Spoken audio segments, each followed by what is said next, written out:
Sebelum belajar, marilah kita berdoa. Berdoa mulai.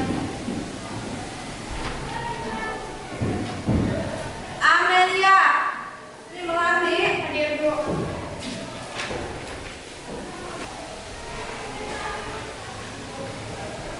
Titi, hadir Bu. Hadir Bu Hasanah, hadir Bu. Yang sekarang hadir yang masih semangat belajar, masih diberi kesehatan ya. Kalau sebelum ke sekolah itu harus sarapan dulu ya, karena untuk menjaga imunitas. Apalagi sekarang di musim pandemi. Nah, masih ada yang ingat tidak materi pertemuan minggu kemarin? Ya, percaya diri. Terus apa lagi? Resiko ya. Ada lagi? Orientasi ke masa depan. Ya, berorientasi ke masa depan. Jawabannya bagus, bagus semua ya. Anak-anak ibu semuanya pintar ya. Masih ingat dengan memori pertemuan minggu kemarin? Ya, kemarin kita membahas mengenai ciri-ciri dan karakter wirausaha. Ada percaya diri, berkepemimpinan, berorientasi ke masa depan, dan berani mengambil resiko. Ya. Menjadi seorang wirausaha itu harus percaya diri, terus berorientasi ke masa depan. Yang namanya usaha itu tidak hanya ingin di situ-situ saja, tetapi kita itu harus berpikir lebih jauh supaya usaha kita itu lebih maju. Kalau misalkan yang ini udah maju, kita harus membuka cabang di luar kota atau di mana gitu ya. Terus selanjutnya, berwirausaha itu harus mempunyai jiwa kepemimpinan. Ya, tentu saja menjadi seorang wirausaha itu harus mempunyai jiwa kepemimpinan, harus dapat bergaul dengan orang lain ya. Terus menerima kritik dan saran dari orang lain, karena kritik dan saran itu untuk memperbaiki produk, untuk memajukan usaha. Selanjutnya, mengalami kemunduran ya. Nah, itu harus diidentifikasi apakah dari produknya ya, apakah dari kemasannya ataupun dari pelayanannya. Paham? Itu pertemuan minggu kemarin ya. Ya, amati ya. Nah, sudah diamati? Sudah. Nah, gambar modalnya itu sedikit ya. Terus peminatnya juga banyak. Nah, materinya peluang usaha dan perencanaan produk kreatif. Ya. Nah, di sini ada kompetensi dasarnya 3.2. Menganalisis peluang usaha produk barang atau jasa. 4.2.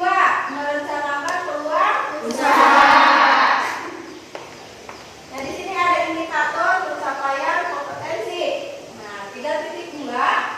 Menemukan peluang usaha produk barang atau jasa. Selanjutnya, merinci peluang usaha produk barang atau jasa yang dapat dikembangkan. Selanjutnya, mengimplementasikan peluang usaha produk barang atau jasa. Merancang produk barang atau jasa yang dapat dijadikan peluang usaha. Nah, di sini ada tujuan pembelajarannya, kalian bisa baca saja ya.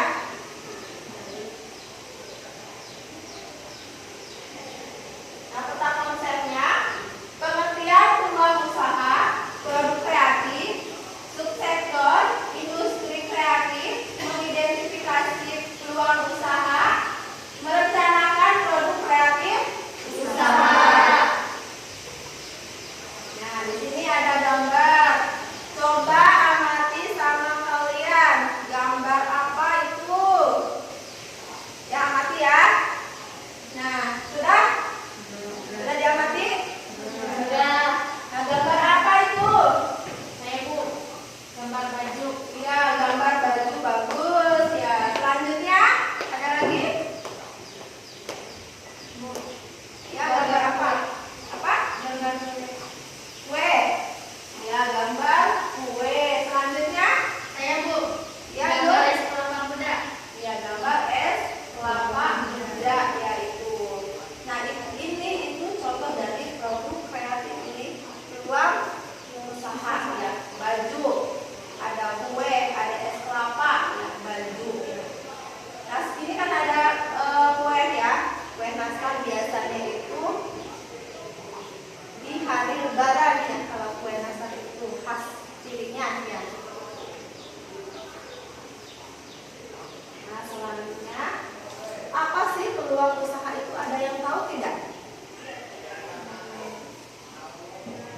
berani jawab, nanti ibu kasih permen deh. Coba ada yang mau jawab tidak? Peluang usaha itu apa sih? Ayo ibu, ya Ati. Apa? Peluang usaha adalah semua ide bisnis, prospek, perencanaan, ataupun kesempatan lain untuk suatu usaha yang sedang dikembangkan atau baru mulai. Ya, sebuah ide usaha yang prospek yang sedang dikembangkan atau mau memulai. Ya, kasih pertanda sama ibu sudah jadi. Nih. Selanjutnya ada yang mau jawab lagi? Ayo, nanti dikasih permen lagi. Saya Bu, Ya, coba pilih apa? suatu proses identifikasi kesempatan untuk memulai bisnis yang baru. Ya, suatu proses identifikasi untuk memulai usaha yang baru ya. Peluang usaha itu maksudnya dari peluang usaha.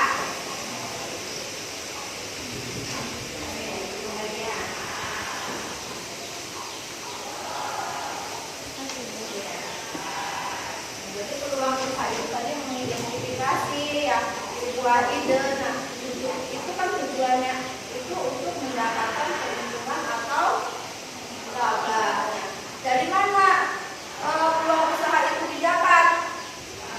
Misalkan dari hobi, dari keahlian, dari latar belakang pendidikan atau dari lingkungan, ya, dari hobi. Misalkan nanti itu hobinya berdandan, ya. Nah, itu bisa membuka peluang usaha, bisa membuka salon. Selanjutnya dari keahlian, misalkan Nur itu hobinya itu suka membetulkan motor, meracing motor, ya. Nah, itu bisa membuka peluang usaha bengkel, ya. Dari latar belakang pendidikan, misalkan latar belakang pendidikannya dari bahasa Inggris. Nah, bahasa Inggris itu kan bahasa internasional ya. Semua orang mempelajari. Nah, itu bisa membuka les bahasa Inggris. Dari lingkungan, misalkan Devi itu orang tuanya itu punya perusahaan. Nah, perusahaan tersebut bisa dijalankan sama Devi, itu peluang usaha ya. Oke, selanjutnya, nah di sini ada John Hopkins secara sederhana menjelaskan ekonomi kreatif sebagai suatu kegiatan ekonomi dalam masyarakat yang menghabiskan sebagian besar waktunya untuk menghasilkan ide dan tidak hanya melakukan hal-hal yang rutin dan berulang, karena bagi masyarakat ini menghasilkan ide merupakan hal yang harus dilakukan untuk kemajuan. Mati lampu ya ini.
Rotan itu kan sebelum diproduksi itu nilainya itu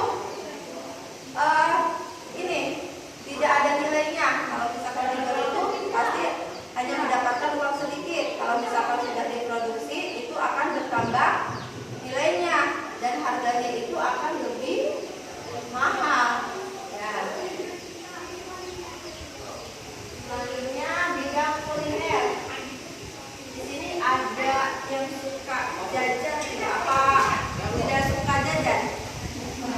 Suka semuanya, apalagi setelah pedas ya. Nah, di bidang kuliner ini kesempatannya itu lebih banyak ya. Karena pertama modalnya itu sedikit ya. Terus peminatnya juga banyak. Bidang fashion. Bidang fashion itu tidak hanya baju dan celana saja, misalkan aksesoris ya. Aksesoris misalkan ini sabuk, terus gelang, cincin, ya, kerudung itu. Bidang fashion. Selanjutnya mengidentifikasi peluang usaha. Yang pertama itu berdasarkan bakat minat. Yang kedua berdasarkan kebutuhan. Yang ketiga berdasarkan masalah yang terjadi. Di sini ada hal yang perlu direncanakan sebelum membuka usaha. Nah, sebelum membuka usaha itu jangan asal jepret aja ya, harus ada perencanaan. Tetapi perencanaannya itu jangan terlalu lama-lama ya. Kalau terlalu lama nanti malah bingung ya. Yang pertama itu latar belakang usaha ya. Nah, jadi kita itu membuka usaha itu karena apa? Apakah karena kebutuhan ataupun karena peluang usahanya di situ besar ya. Terus ide kreatif dan inovasi usaha. Setelah kita memilih usaha, kita itu harus kreatif agar bisa bersaing dengan yang lain ya. Paham? Yang ketiga deskripsi produk. Tentu saja harus jelas ya mengenai komposisinya ya. Terus target segmentasi pelanggan.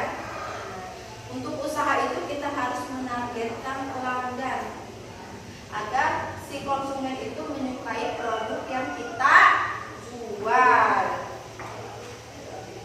Cara penjualannya. Cara penjualannya apakah menggunakan online ataupun offline ya. Kalau online itu biasanya menggunakan Facebook ya. Kenapa menggunakan Facebook? Karena semua orang itu punya. Terus semua orang itu bisa menggunakannya. Gampang kan kalau Facebook ya. Coba kalian buka Facebook pasti kebanyakannya orang yang dagang kan. Bisa digunakan untuk jualan ya. Lokasi usahanya. Nah, lokasi usaha harus ditentukan juga. Apakah mau di mana ya? Apakah mau di sini di Desa Cengal ataupun mau di Padamenak ya lokasi usahanya. Layout lokasi. Layout lokasi itu berarti interiornya ya. Alat dan fasilitas. Alat yang digunakan itu apa saja ya. Jadi harus dipersiapkan ya. Terus bahan bakunya, kalau bahan baku itu biasanya untuk memproduksi makanan ya. Misalkan cimol. Nah, cimol itu bahan bakunya apa saja kalian direncanakan. Cara pengolahannya, cara pengolahan itu cara membuat berarti ya. Terus nama usaha, merek dagang dan logo. Nama usahanya apa ya? Terus kemasannya, kemasannya apakah mau menggunakan plastik ya atau mau menggunakan styrofoam? Itu plastiknya mau dikasih sablon atau plastiknya hanya plastik hitam saja? Itu harus direncanakan ya. Sampai di sini ada yang mau ditanyakan tidak mengenai materi hari ini? Ada tidak? Ada tidak? Ayo, siapa yang mau bertanya? Saya Bu. Ya, apa Fitri yang mau ditanyakan? Bagaimana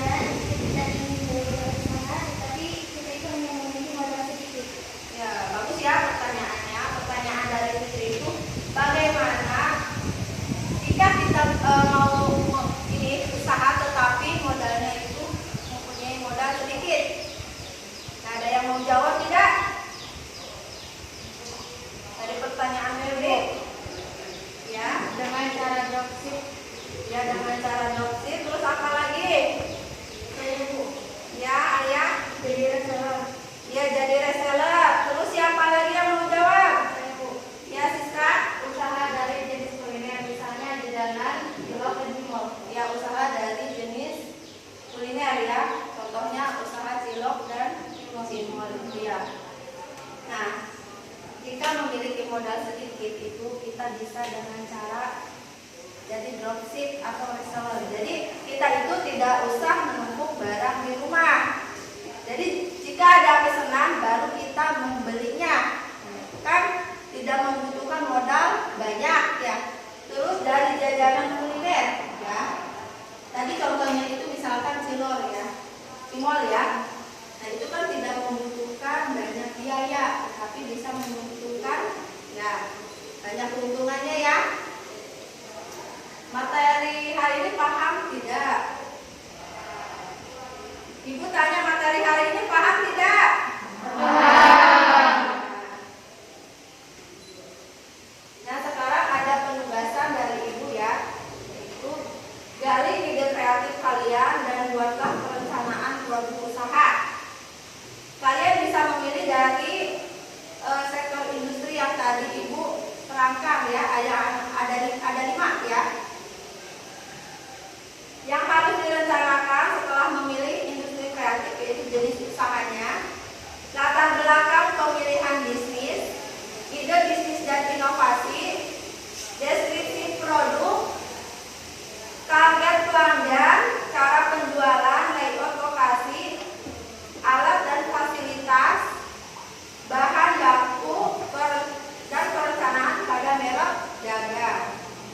Nah, langkah-langkahnya, siswa dibentuk kelompok 5-6 orang, menyiapkan kertas untuk menuliskan hasil, lakukan diskusi, presentasikan hasil diskusi bersama teman kelompok ya. Terus nanti yang terakhir itu mintalah tanggapan dan saran dari peserta didik yang lainnya ya. Paham? Ya. Ibu akan bagi 3 kelompok ya, yakni kelompok 1, kelompok 2, kelompok 3. Sok duduknya per kelompok disatukan, ini yang meja yang ini ya. Coba nih, yang ininya satukan. Coba ininya. Sok yang lainnya juga mengikuti, yang ini satukan. Coba ininya gotong ke sana. Jangan digeser ya, diangkat. Angkat ininya ke sini.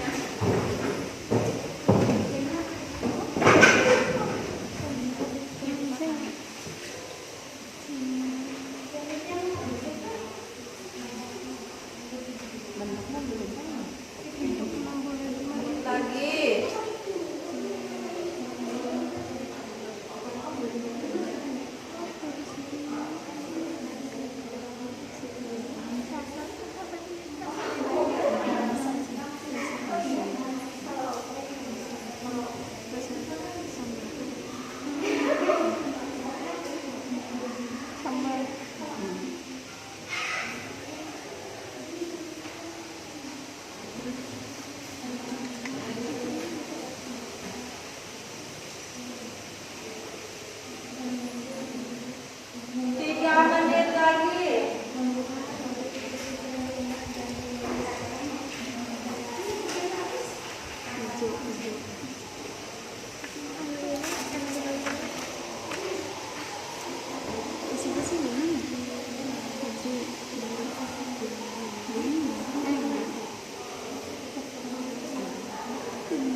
Assalamualaikum warahmatullahi wabarakatuh.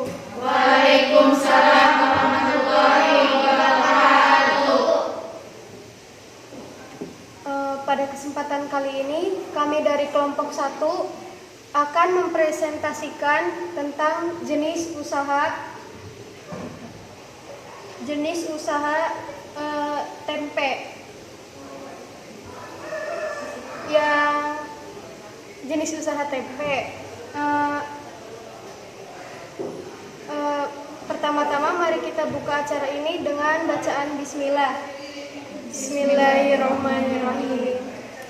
Lanjut saja ke materi. Materi akan dibacakan oleh Saudara Titi Kurniasari. Waktu dan tempat dipersilakan.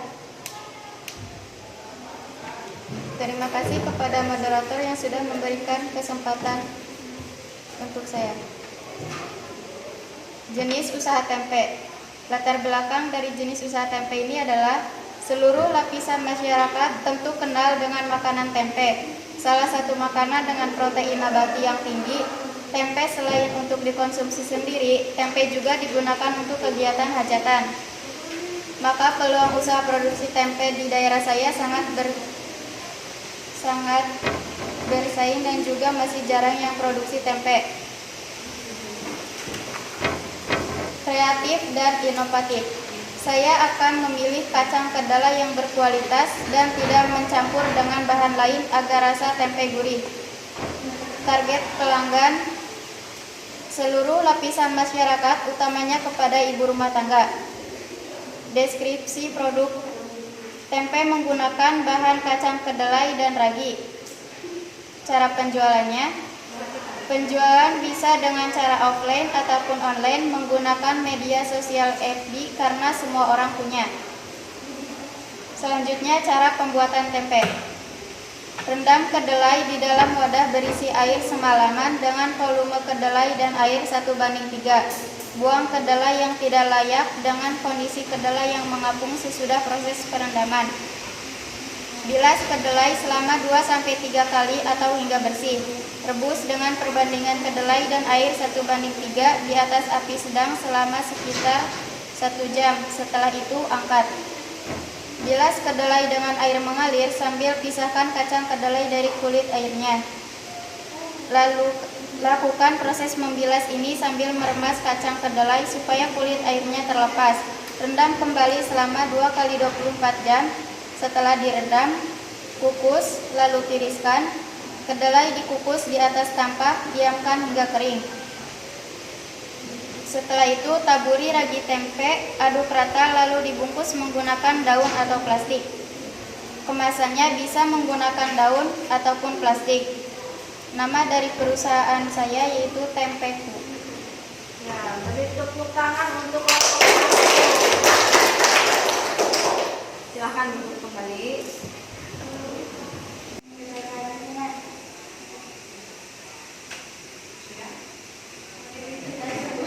Terima kasih ya kepada Fitri yang sudah memberi saran ya untuk kelompok 1. Nah itu saran dari kelompok 2 yang kelompok 1, silahkan dicatat ya. Kelompok 3 mau ngasih saran?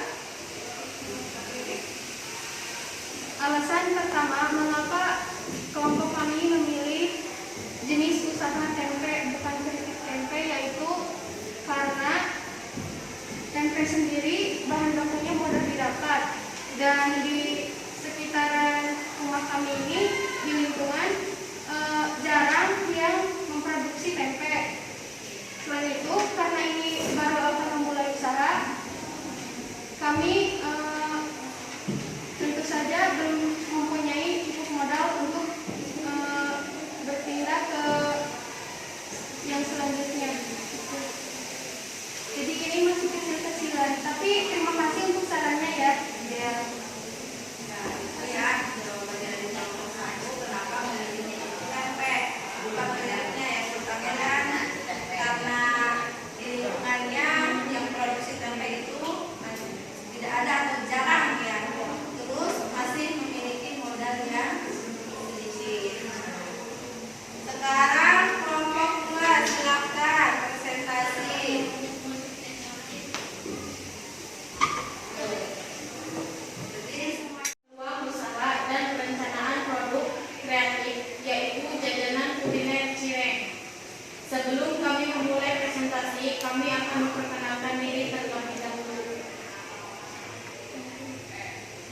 Perkenalkan, nama saya Tania Sinta Agustina. Perkenalkan, nama saya Ali Fitriati. Perkenalkan, nama saya Lia Fitriani. Perkenalkan, nama saya Rusana. Perkenalkan, nama saya Fitriani sebagai pemateri.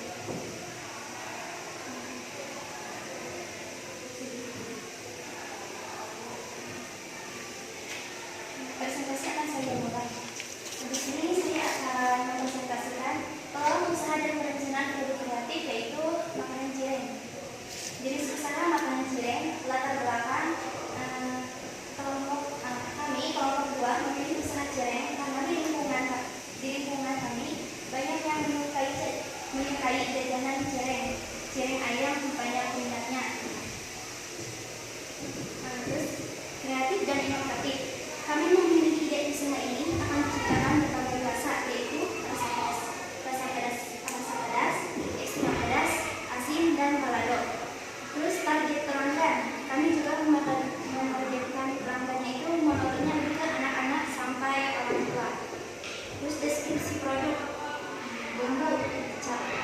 Cabai merah keriting, 2. Bawang merah, 3. Bawang putih, 4. Penyedap rasa, 5. Kemiri, 6. Garam dan minyak. Terus bahannya itu tepung tapioka dan ayam. Cara penjualannya, kami akan memasarkan lewat offline dan online. Kalau lewat offline, kami akan membuka warung kecil-kecilan di depan rumah dan akan menjualannya dan akan berjualan di sekolah. Terus kalau lewat online kita menggunakan sistem delivery yang dipasarkan melalui medsos berupa FB dan WA. Terus cara pembuatan cireng untuk ayam. Haluskan bumbu cabai keriting 1, bawang merah 1, bawang putih. Setelah dihaluskan, tumis bumbu sampai harum. Setelah itu, masukkan ayam yang sudah direbus dan disubit. Ya, kelompok 1 dulu, silakan. Saya perwakilan dan kelompok 1 yang berusaha. Apakah dipersilakan? Maka cirengnya tidak banyak varian di sini.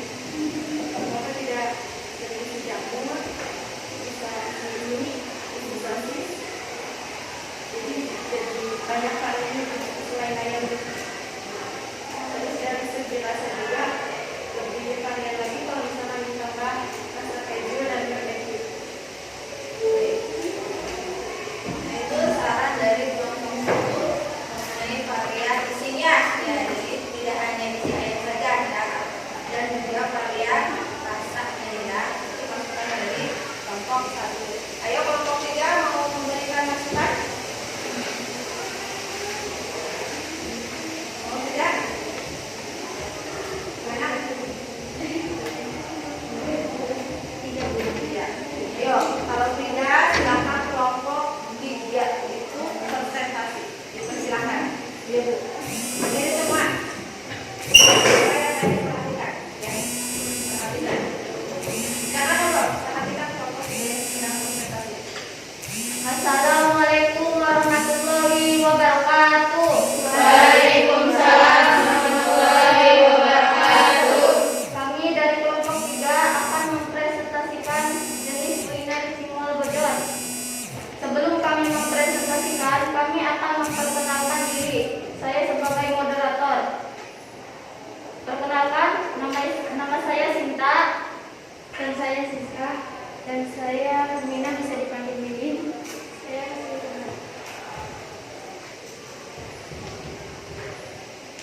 Sebelum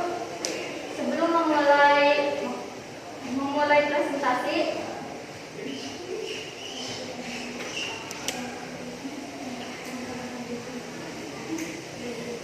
saya akan mempersilahkan kepada pembaca. Jenis usaha kuliner Cimol Bojor. Latar belakang usaha: jajanan murah, enak modalnya juga sedikit, dan juga hampir semua orang pencinta pedas. menggunakan cabai asli agar rasanya enak dan pedasnya pol.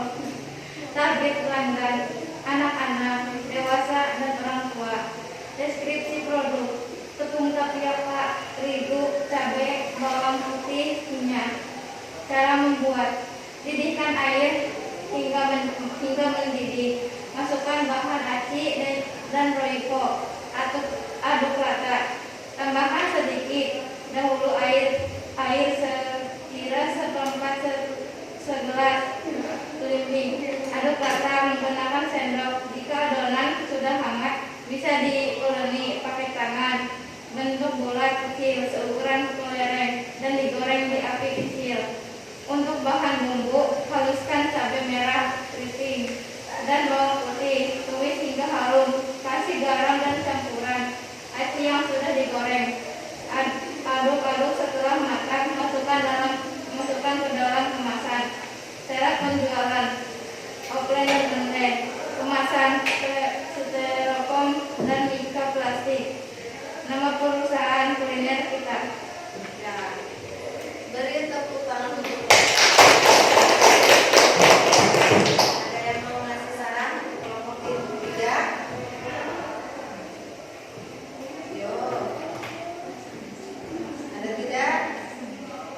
Ibu sebelumnya mau bertanya, tadi pembacaannya kurang jelas. Itu Cimol apa kan? Cimol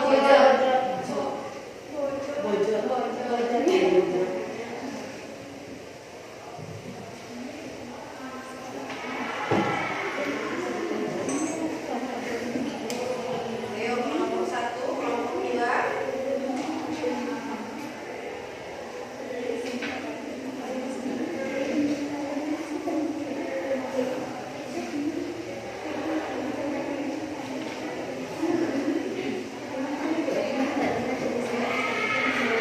Silahkan. Coba perhatikan kelompok 3, kelompok 1 mau memberikan saran. Saya ingin punya pertanyaan. Pertanyaan. Mengapa menamai nama Cimol Bejo? Kenapa bukan yang lain? Kenapa namanya Cimol Bojot katanya? Ayo.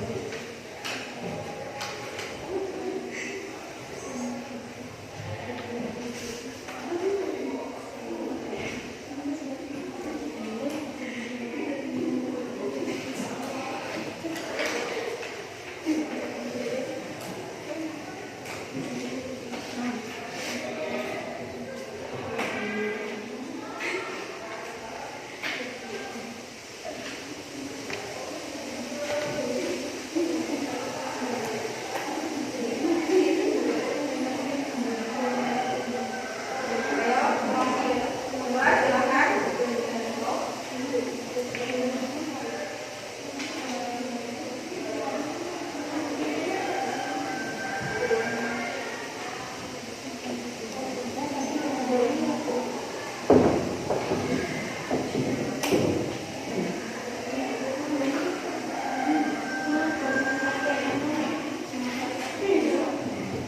Gimana, sudah siap untuk menjawab?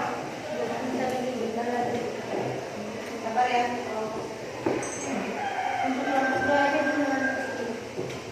Coba kelompok 2 mau ngasih saran tidak?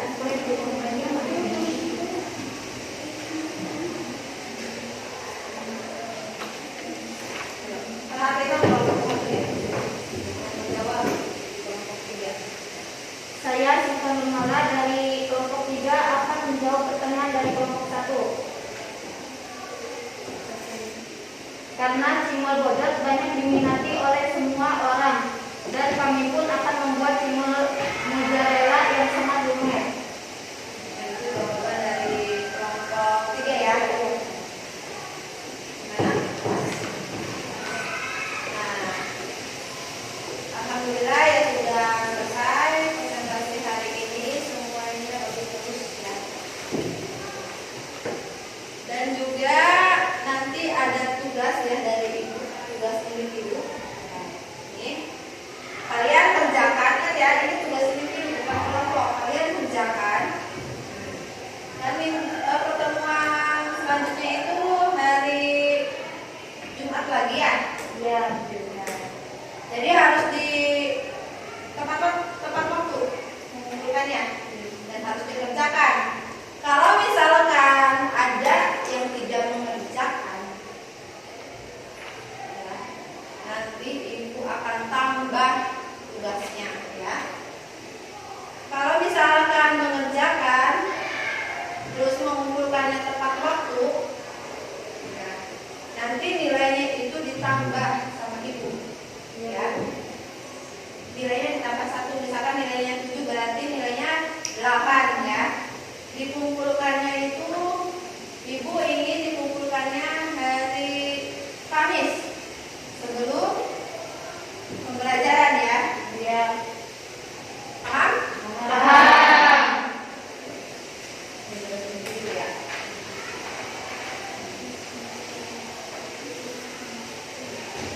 Jangan lupa kerjakan.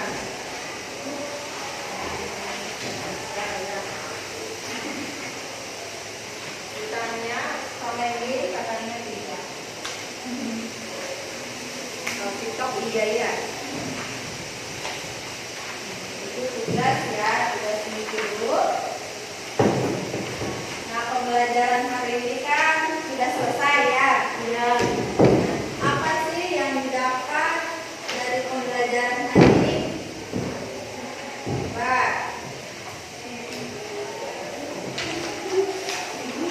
Yuk.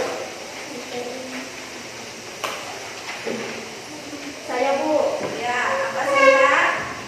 bisa mengetahui produk-produk kreatif. Ya, bisa mengetahui produk-produk kreatif. Siapa lagi?